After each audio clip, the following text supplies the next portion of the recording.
2023 அது மகளிர் மசோதா என்பது பாஸ் ஆயிருச்சு.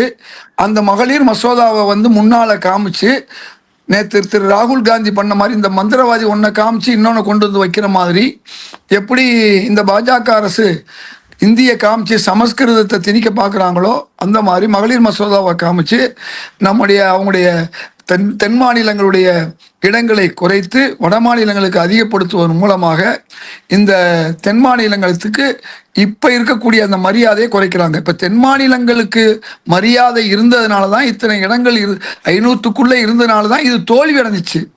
இதே இது 800 இடங்களா நினைச்ச மாதிரி 850 இடங்களா மாறி இருந்தா இன்றைக்கு அவர்கள் வெற்றி பெற்று இருப்பார்கள். இதைத்தான் அவர்கள் எதிர்பார்க்கிறார்கள். இப்ப 850 இருந்தா அவங்களுக்கு 3/2 பங்கு எளிதாக கிடைச்சிருக்கும். ஏன் எளிதாக கிடைக்கலைன்னு சொன்னா அதனாலதான் இந்த தொகுதி மறைவரையும் அல்லது இந்த இடங்களை அதிகப்படுத்துவதையும் கொண்டு வர்றாங்க. இந்த 3ஐயும் கிளப் பண்ணி கொண்டு வந்தனால தான் இந்த தோல்வி அடைஞ்சிச்சு இந்த மசோதாக்கள்.